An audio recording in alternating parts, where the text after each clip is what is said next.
Hello and welcome.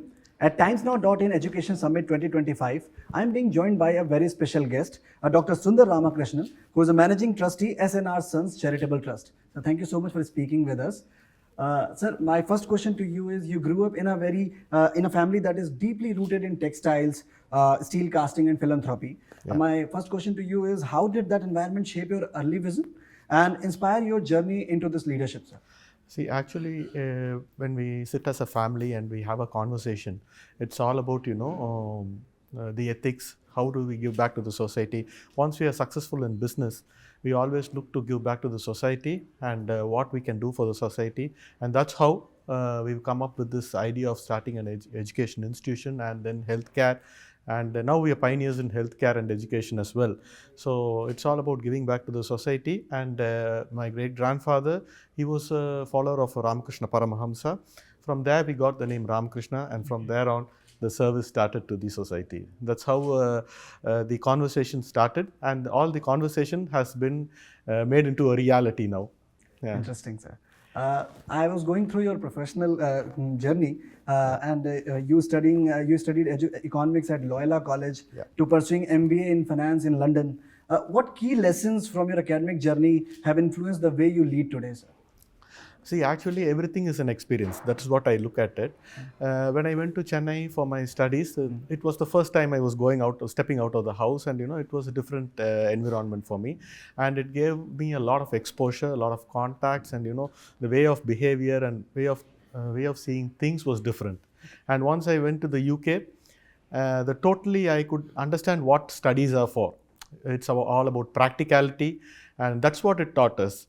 How to be adaptable, how to be, practical in your studies, and, how to take business forward, and the experiences with businessmen sitting there.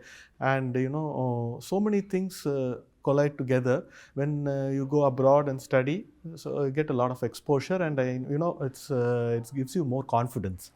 And I learned a lot, and, I had an experience also with the business. And the teaching also, it was very useful for me to, make it adaptable in our institution here in Coimbatore. Certain things we follow from my studies, what I studied there, we try to implement it here. So that was a great experience. I'm glad you spoke of exposure abroad, because that brings me to my next question. I was also going through your professional journey. You yourself had a wide range of experience outside India, and before you returned to India and joined the family ventures, what motivated that decision, A? And B, how did those experiences which you were just speaking about prepare you for your current role, sir? See, once I finished my education, I just needed some work experience. I needed that exposure. I wanted to start from scratch. So I went into a profession, something like a telecommunication company, so that, I didn't know anything about telecommunication at that point of time. So I had to start from scratch. So I knew the nuances of all the businesses, how it was done, how it's going to be, and how difficult it is to survive, and how hardworking you have to be in future. That is what I went to learn. So when I went there, I learned a lot of things. How to be, it's not about hard work, it's about smart work as well. So how smart you are in your work, and how smartly you behave with people, and your approach as well. How you approach things, and problem solving things, and so many things I learned from that experience. I was working there for more than 5 years, and when I finished that and came back to my business, I could understand how it is to start from scratch, and how to grow my business, and how to engage our employees, and personally interact with them, how to interact with them, and so many things I learned from that experience, and it was a great experience. Insightful. Now to your current role, sir. You are managing trustee of SNR Sons Charitable Trust. What achievement or initiative do you feel that has had the most transformative impact on the communities that you're serving? See, SNR and Sons Charitable Trust, it runs a healthcare industry and education as well. Okay, and in this, what we want is, we want to bring practicality to the education, and we want to teach the children how it is to be ready for the competitive world.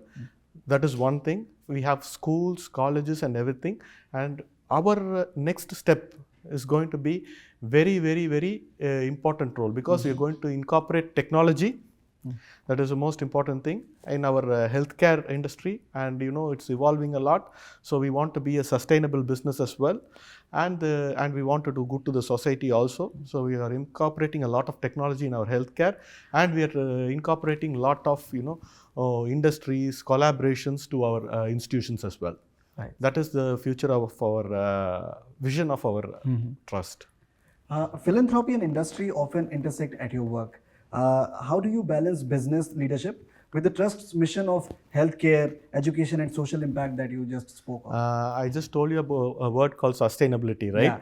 That is very important for business. Right. So once you think you're sustainable, you can do all the philanthropical work that has to be done to the society. So first we concentrate on sustainability, then philanthropy. Right. And looking ahead, what is your vision for the next chapter of SNR Sons Charitable Trust? And how do you hope to expand its legacy of service and innovation? As for expansion, we are very, very conservative. But what we will do is, we will be doing, as I said, we are going to be technologically advanced, and we are going to be technologically superior, and we are going to have a lot of collaboration and relationships with all the industries, and the industry connect with our hospital and the institution as well, which is going to help the students as well as the patients who come to us. Right. Thank you so much for speaking with us, sir. Thank you. And thank you so much for the insightful conversation that we Thank had. you so much. It was nice speaking to you. Thank you so much. Thank you.